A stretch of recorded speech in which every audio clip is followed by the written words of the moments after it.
ہمارے حضرت مفتی رشید احمد صاحب کے پاس ایک شخص آیا اور کہنے لگا میں آپ سے بیعت ہونا چاہتا ہوں. حضرت فوراً بیعت نہیں کرتے تھے کسی کو, تو اس نے کہا میری کارگزاری سن لیں, آپ مجھے فوراً بیعت کر لیں گے. حضرت نے فرمایا اچھا. اس نے بڑی داڑھی اس کی اور بنوری ٹاؤن سے عالم بنا ہوا تھا, عالم تھے. تو انہوں نے کہا پھر اپنا واقعہ سنایا کہ میں سنگر تھا, گانے گاتا تھا, لیکن سکون میری زندگی سے ختم. پیسہ بھی تھا, لڑکیاں بھی دائیں بائیں بہت, اور شہرت بھی, عزت بھی, سب کچھ. شہرت کا تو مجھے نہیں پتا اس وقت اتنا زیادہ سنگر, یعنی بہت پرانا واقعہ ہے یہ, میرا خیال ہے 80 ایئرس 1980 کا یا 88 کا واقعہ ہو. تو کہنے لگا کہ میں سنگر تھا, سب کچھ تھا, لیکن سکون نہیں تھا. میں بہت شارٹ کر کے سنا رہا ہوں یہ واقعہ, میں نے بیان میں کافی ڈیٹیل سے بتایا.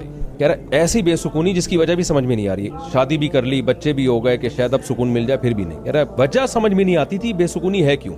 نتیجہ یہ نکلا کہ میں نے جا کے خودکشی کا ارادہ کیا, اور جب میں خودکشی کے بالکل قریب پہنچ گیا, بجلی کی تار تھی جس کو اس نے لٹکنا تھا. اس کہہ رہے ایک سیکنڈ کے لیے میرے دل میں آیا کہ یار مرنے سے پہلے ایک دفعہ قرآن پڑھ لو. تھا مسلمان یار, چلو اب جا ہی رہے ہو نا دنیا سے. کہتے ہیں میں نے نا کسی زمانے میں کالج میں تھوڑی بہت عربی سیکھی ہوئی تھی. آپ کو پتہ ہے ضیاء الحق کے دور میں نا عربی بھی پڑھائی جاتی تھی اسکولوں میں, تو تھوڑی تھوڑی مجھے عربی آتی تھی. کہہ رہے میں نے کہا مر ہی رہے ہیں, اچھا بیوی بچوں کو بتایا نہیں ہے اور مرنے کے لیے گیا ہوا ہے, ان کو جب پتہ چلے گا جب لاش آئے گی.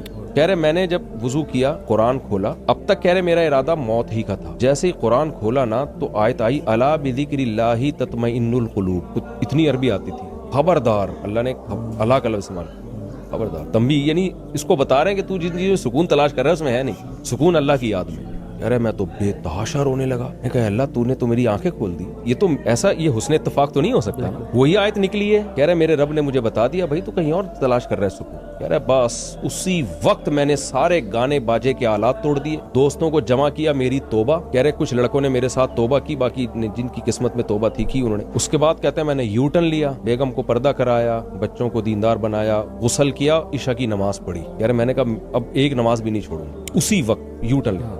اور کہہ رہے میں نے کہا اب میں عالم بنوں گا. بنوری ٹاؤن میں داخلہ لیا, پورا عالم بنا. کہہ رہے میں نے کہا میری آواز اچھی تھی, گانے گایا کرتا تھا, میں قرآن پہ محنت کروں گا. اتنی خوبصورت پھر اس نے حضرت کے سامنے تلاوت کر کے بتائی. حضرت فرماتے تھے, حضرت ہمارے مفتی صاحب کا تجوید کا معیار بہت اونچا تھا. تو کہہ رہے اب میں آپ کے پاس آیا ہوں وہ مینٹور بنانے کے لیے. تو پورا یعنی چند دن کی بات نہیں تھی, پورا 8 سال کا کورس اس نے عالم کا, داڑھی ماشاءاللہ اتنی بڑی. تو پھر وہ حضرت کے ہاتھ پہ بیعت ہوا, اور اللہ کی قدرت چند دنوں بعد اس کی میرا خیال ہے یعنی کوئی بیماری ہوئی, انتقال ہو گیا اس کا. تو حضرت نے فرمایا کہ دیکھو اللہ نے اس کو کیسے جنت میں لے کے گیا. وہ حدیث میں آتا ہے نا, بعض لوگ جہنم کے ایک بالش قریب رہ جاتے ہیں اور اللہ ان کو جنت کی طرف لے کے آتا.